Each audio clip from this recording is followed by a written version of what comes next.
Steeler Nation, welcome back. It is draft night tonight. I'm already worn out. You know what I'm talking about? We haven't even. Hooey! But I am just going to bring out all the superstitions tonight. All but two. Then I'm bringing out the old Pirates picture, you know what I mean? I just want a really good draft. I'm bringing out the bear. Come on. Come on. We need ourselves a little something special. You know what I mean? Oh, whoa! No, is there more?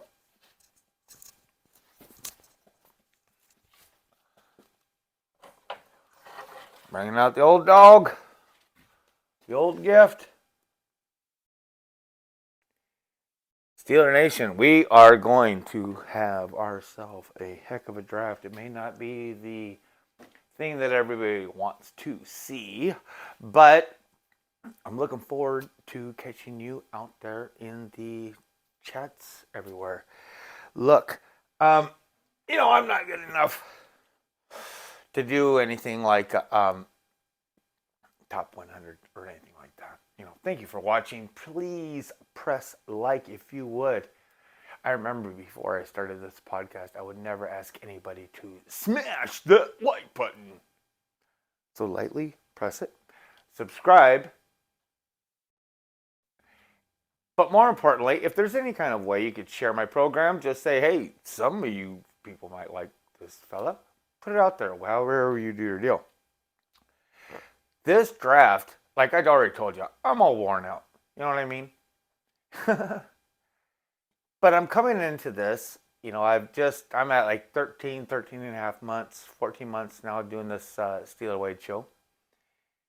And so I kind of consider myself like a second-year apprentice. I'm a commercial carpenter out of South Bend, and I did an apprenticeship, and I'm a journeyman now as a carpenter. But I am not afraid to suck at something new, and I consider myself like a second-year apprentice. So I'm coming into this draft, and I am just super worn out. I'm so glad it's finally come. So glad. I have had some great things happen. I want to give a shout out to two of the channels out there, Jason over at Mike Drop Sports for having me on, and Mark over at Steelers Nation. I don't know what. There we go. Steelers Nation Australia, for having me as a guest. And I appreciate all the new viewers and subscribers that have came from that.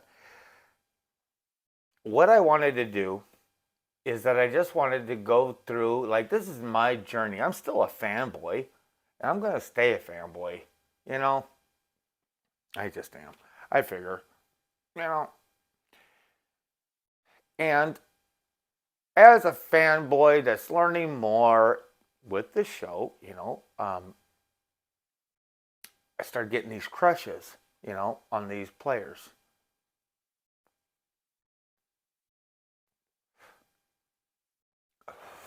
So I thought that'd be kind of a cool thing to do. I just go through the process of how my draft cycle went through as a fan. I did it in order, and I do not want to let anyone forget about the giveaway that the SteelerWadeShow is doing. It is this fine high collar. So it's very tight in the collar. I will give you that.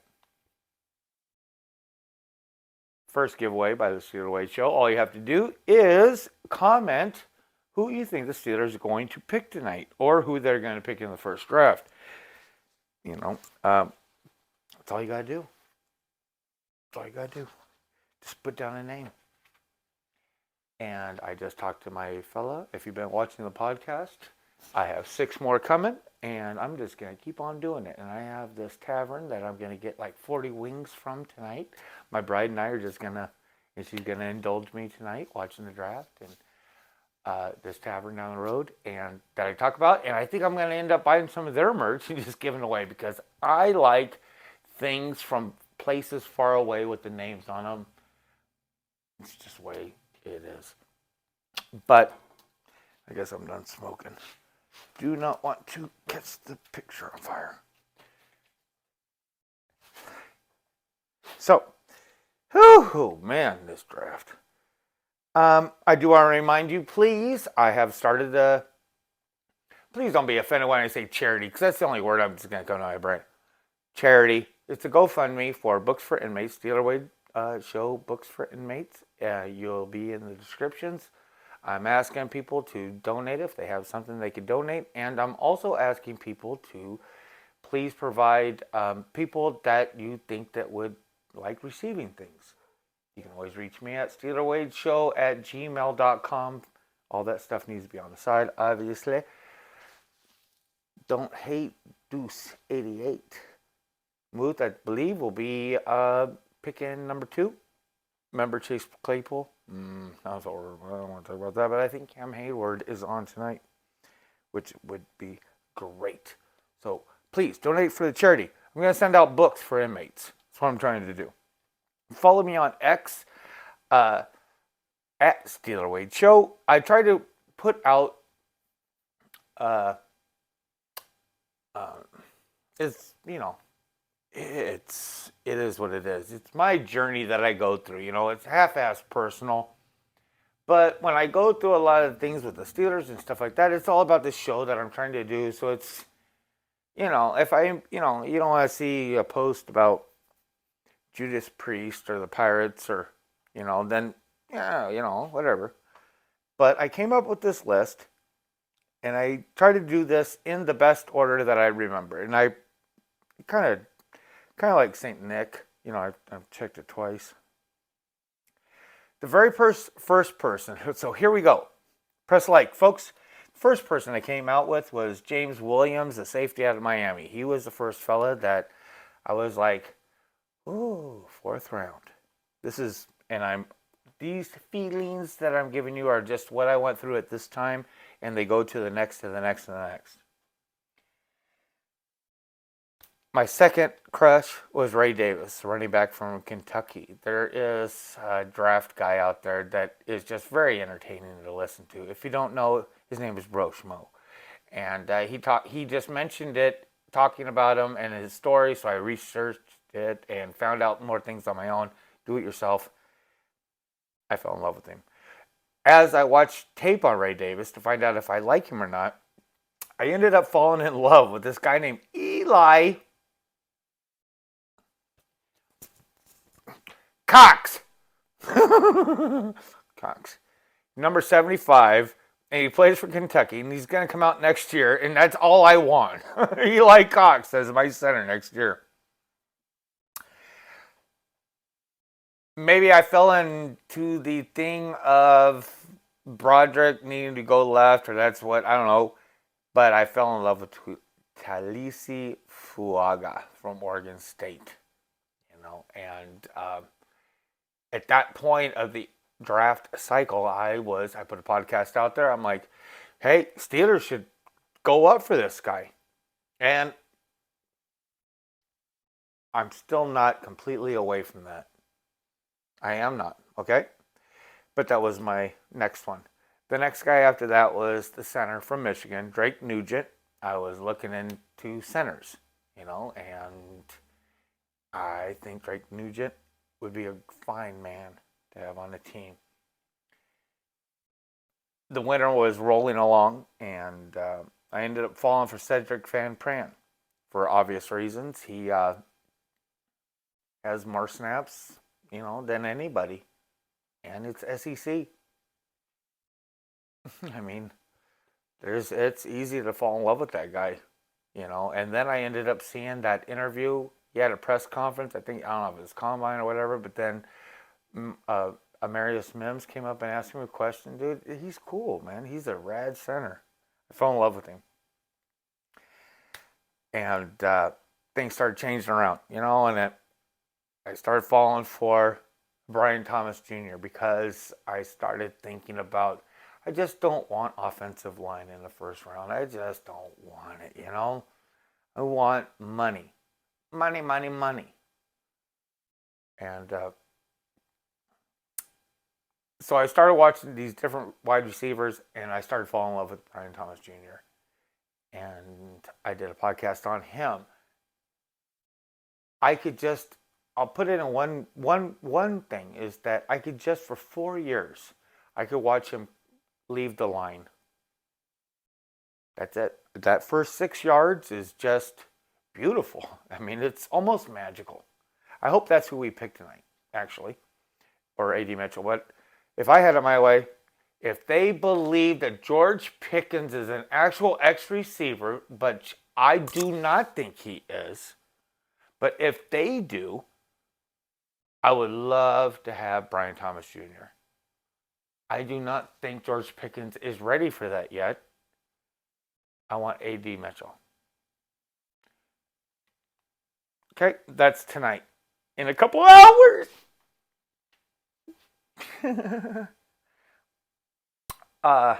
So, I don't know how it happened. I think I was looking for late round tackles, and I fell in love with Javon Foster.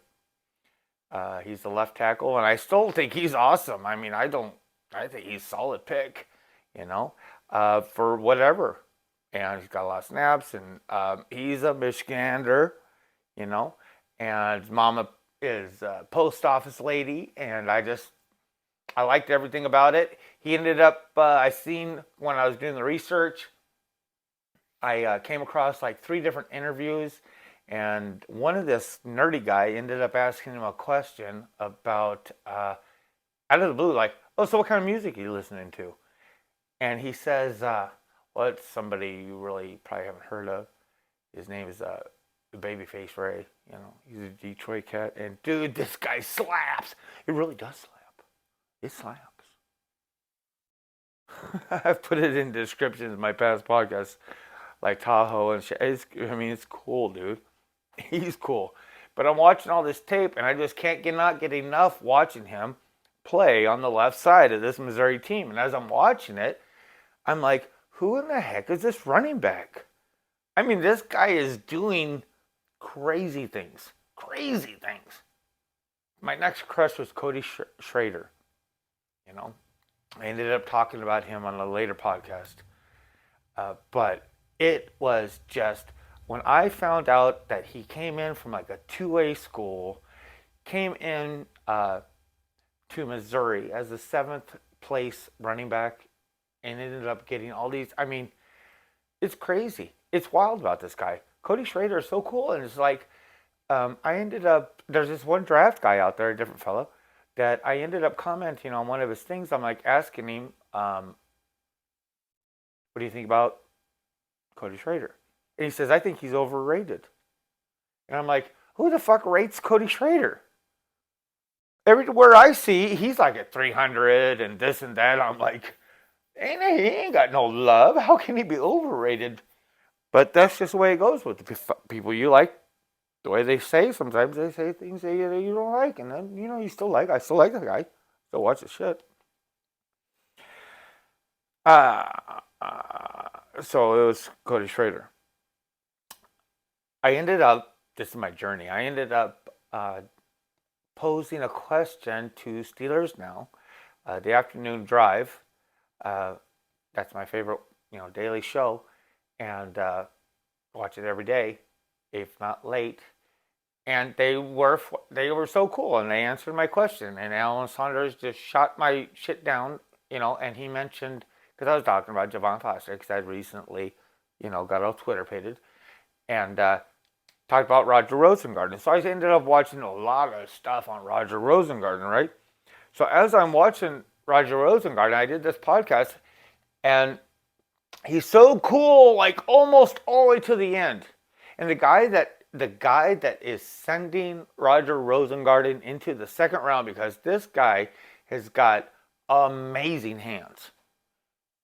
Amazing hands. Okay? He does. I mean, it's fun to watch his hands. It really is. Just like Troy on the left. I said it before. Whatever that offense, it's really cool. But the guy that is going to put Roger Rosengarten into the second round is Kris Jenkins from Michigan. I would love, in these draft mock things, I pick him at 51 because these boards say he's available. He is not going to last till 51.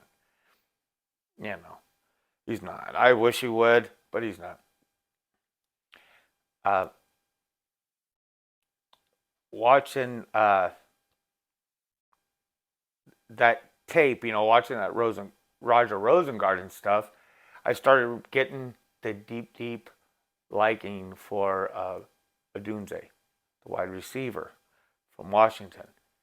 And I think he really bailed out Penix a lot.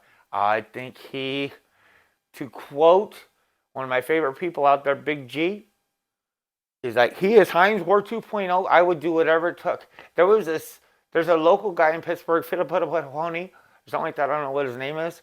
But he said something about, like, trade this first and next year's first. And everybody was like, well, I'm glad you're not the GM. I'd be like, I'd whip my dick out. I'd be like, he's bad.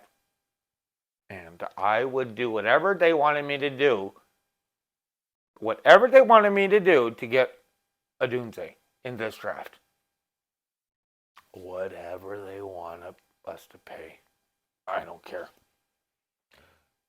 But that was the next crush. I ended up needing to find out because the new kickoff rule is happening, and I knew there's going to be heavier personnel being added. So I get excited. Running back is one of my favorite positions out there. So I end up, this is taking too long. I want to do thing on running backs, and Frank Gore Jr. From Southern Mississippi. Excuse me. Pretty boy. He's beautiful to watch play. I mean, I know the competition wasn't, but like his competition was like also his quarterback that wasn't that great. And I mean, he's beautiful ball player to watch. I mean, I haven't like enjoyed watching somebody like the way he catches a ball. I know he's a running back. I know. But the way that he catches a ball makes me feel the same way that it used to feel like when Jaylen Warren was picking up linebackers on third down, pass protection. There's some type of a cousin feeling, and I haven't had that type of feeling. Watching Frank Gore catch footballs, to me, it'll turn a bad mood good. It's just, I don't know how to describe it. I would love to have him on our team. I would love it. I ended up finding out about the free visit about with Virginia, and all the hype was always about Zach Frazier, but I ended up finding out about Beanie Bishop, and I can't really rate cornerbacks that well because I'm just not, I don't know what I'm doing about that thing. But I ended up diving in more to this guy, and Beanie Bishop Jr. from West Virginia, I really liked a lot. The one that I am probably the biggest on, and my second to last one, is Cooper Beebe from Kansas State. I don't care where you play him. I don't care what you do. Get him at 51 if you can. If you can get Beebe at 51, get him. And my last crush is Blake Fisher, the right tackle. Don't wait till the fourth. Use your third. Use your third. And that's going to be all it is for me tonight, man. I cannot wait to see everybody out there. I cannot wait till tomorrow when we can talk about, it's all changed. All that free up cap space. You never know what's going on. Folks, thank you so much for checking me out. And remember, all you got to do, put a name in the comments, please press like. And so excited. AMF Steeler Nation.